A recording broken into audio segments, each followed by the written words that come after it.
I'm here with Robert Kirschner of Lakewood, New Jersey, born, raised, and here in Lakewood still. And Bob is on the Lakewood Economic Development Corporation. He's the chairman. The chairman of the corporation, and also is on the committee for the Lakewood Historical Museum, and very involved with local history.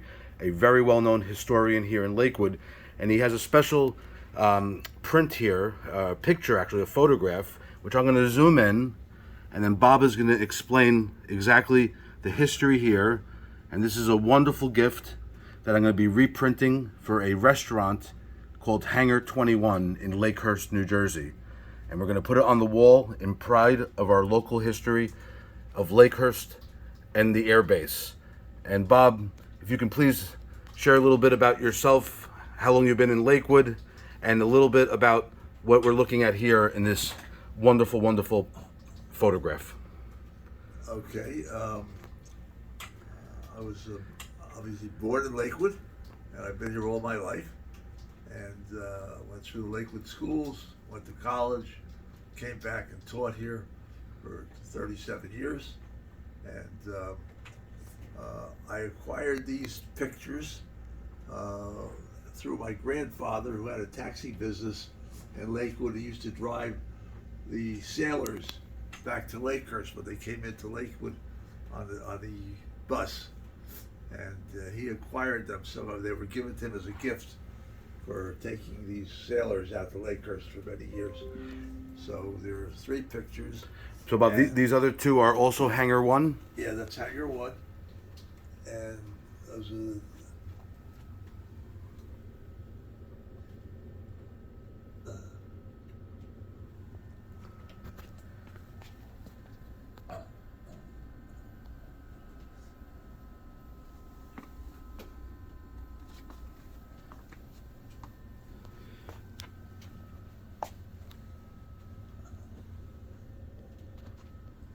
And Bob, tell us about the history, or how these were built, what year roughly, and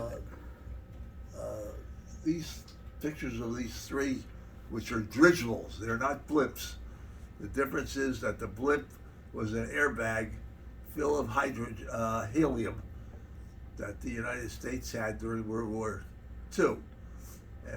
During World War I, prior to that, the Germans built dirigibles, and they were rigid airships filled with hydrogen. The United States had the patent on helium and wouldn't sell it to the Germans, so the Germans were stuck with hydrogen, which was a very explosive gas. And they had, for a number of years, they had dirigibles that flew actually between New York, Europe and United States. What they would do is they would fly out of Europe, and mostly from Germany, and they'd fly to New York, circle the Empire State Building, and head south to Lakehurst. Wow. Which was their base. What year was that around, Bob? I'm going to say in the 20s. Wow. 1920s. And these are actually, you said they're filled with a gas? These are filled with hydrogen. Hydrogen. Which is a very explosive gas. And the Germans had no choice. They had to put up with it because, of course, hydrogen is lighter than air, like helium. But they couldn't get the patent on the helium. The United States wouldn't sell it to them. So the Germans had these ships. And after World War I, as part of the repatriation, the United States took these 3 ships. And they were the ZR, I think 1, 2, and 3. Yeah, which are, this is ZR1. ZR1 was, and which later became the Shenandoah, the USS Shenandoah. That's correct. And there was I believe the Akron and the Macon. Those 3 ships were here flying out of Lakehurst. They all eventually crashed and burned.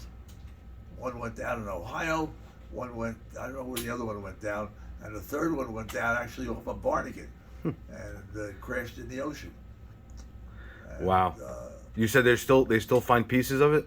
and I think once in a while they dredge up a piece of the one that went down off of Barnegat. Wow. Bob, tell me about the structures inside the airbase. You said there's even older wooden ones, right? Yeah, there's hangar one, which is the large hangar that you see when you pull in front of Lakehurst, and off to the left of that is hangars, I think 2 and 3 and 4, and in the back, if you look in the back off to the southwest, you'll see 2 hangars. They're like twins. That's hangars 5 and 6, and those are some of the 2 largest wooden structures in the world. They're wood truss hangars, which held blimps during the war.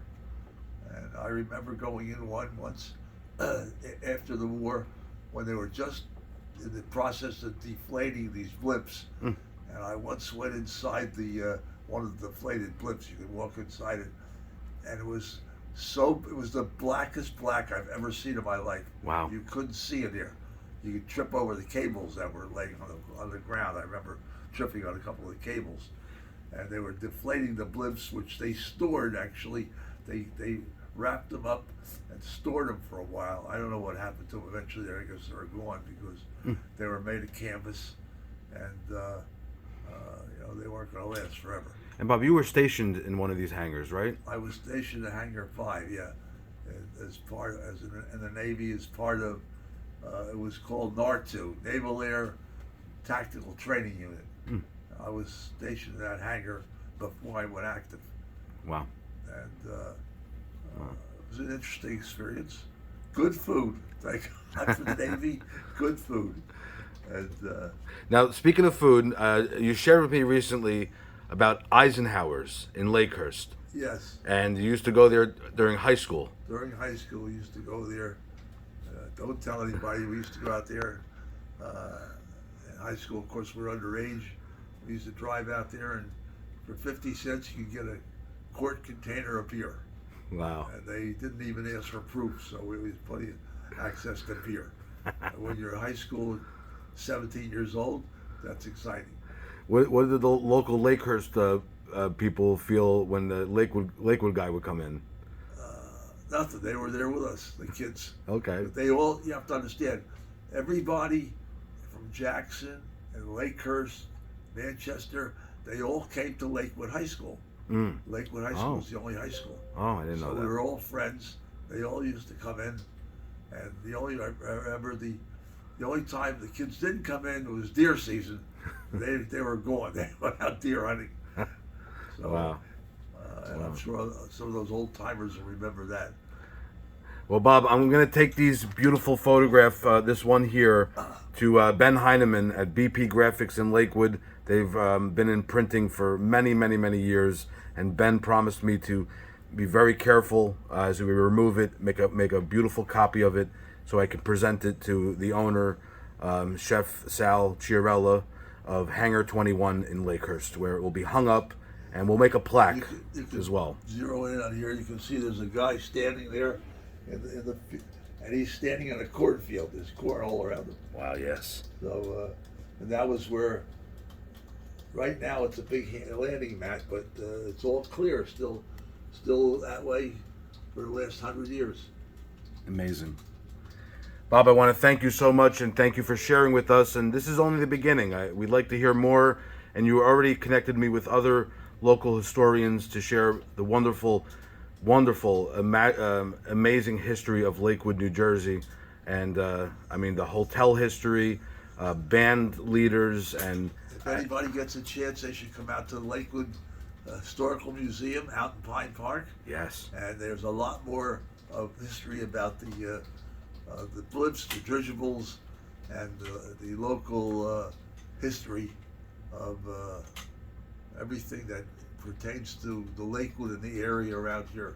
Even the museum is also a very historic structure, and I understand was a president went to school there, or some. Well, the building itself was the science and math building of the old school that was there. The Newman School, which was a Catholic boys' school many years ago, and eventually Lakewood took it over It's a 150-acre township park, Mm-hmm. and it's the only building left. All the other ones were torn down because they just got too old to keep up. But Amazing. we were able to restore the Newman School Science and Math Building, and if you go out there to see, you'll see it's in beautiful shape. It was a wreck.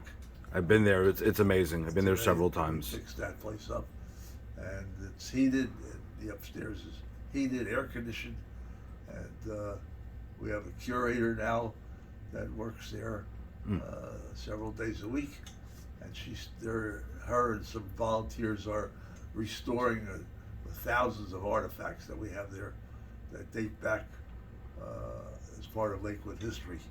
That's awesome, Bob.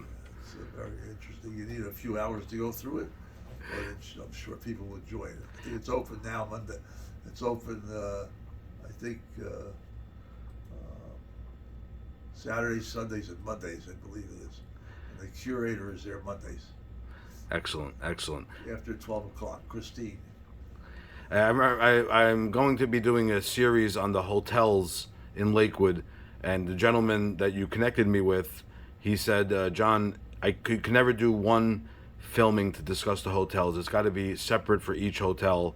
I think there was Such with Jimmy Gibbons. with Jimmy Givens, yes, and He's got the history. He's the man. yeah, and basically the other thing is there was a hotel that I think there was 400 or 800 rooms.